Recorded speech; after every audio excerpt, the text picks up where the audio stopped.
Yeah. How's everything, champ? What you got planned for this year coming up, man? Everything's great, man. We got some big stuff on the horizon right now, so we're just working. Right. You know, this fight's in my backyard, so I had to come see it, man. I had to come check it out. How do you think? What do you think about Gabe's performance tonight with Clotty? Did you get a chance to see it? Yeah, I was ringside. I mean, he did good. I thought he won 8 out of the 10 rounds.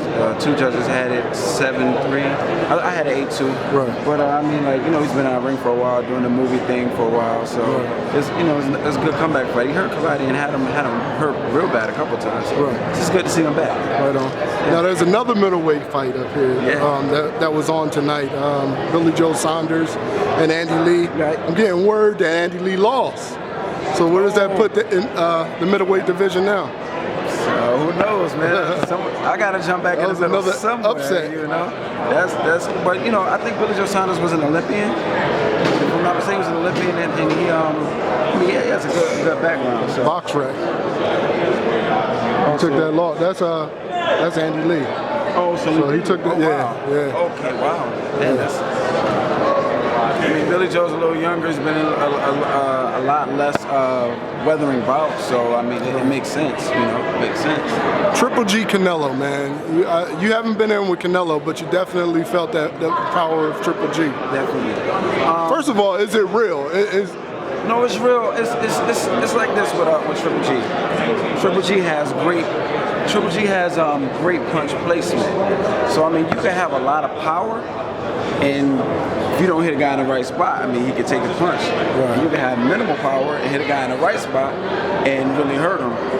And it doesn't help that he has a lot of power. So he has, Triple G has great power, and he has great punch placement.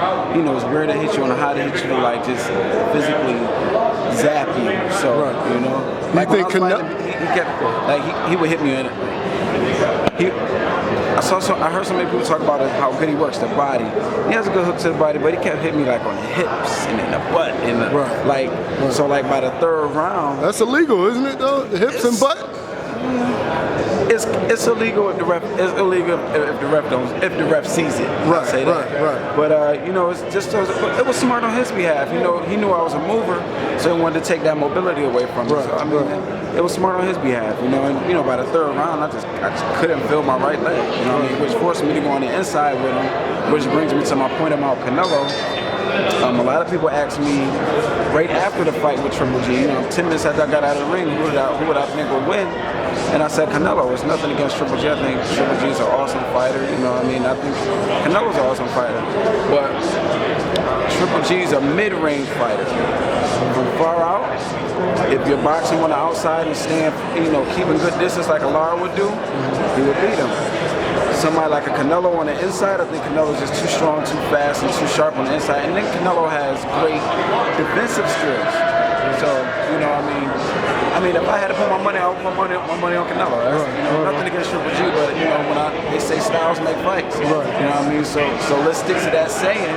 You know what I mean? And hold true to the fact that styles can make fights. And I think it's a style. I think someone like Canelo is a stylistic enigma. Being that if you see the work I did on the inside with Triple G, and I'm not even considered an inside fighter. Right. You know? Yeah, absolutely. So, now, what about the knockout a few weeks ago with Danny Jacobs and Peter Quillen? Ooh, man, it was another smart thing. You know, I think what Jacobs did is he understood that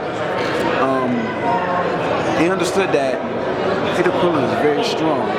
He went out there and had to take it to him right off the bat to get his respect. You know what I mean? And you know, like everybody says, one punch can change the dynamics of any fight. You know, and I just think he caught him early. I think he caught him cold, and it was smart. Smart on his behalf. Now, do you think Jacobs has what it takes to beat a Triple G? No. Not yet, or not at all. Well, well, when you look at Jacobs, my man. Right. Yeah, we love him. But I mean, like when you look at the fight with Dmitry Pirog and the questionable chin, and then you look at Triple G's power and his punch placement, like I said, you know, like I don't know. The only person I could really see beating Triple G right now is Canelo. That's the only person I could really see beating Triple G right now. You know, especially at middleweight. You know, I don't know. Triple G's a force to be reckoned with. I was in the ring with him, I know.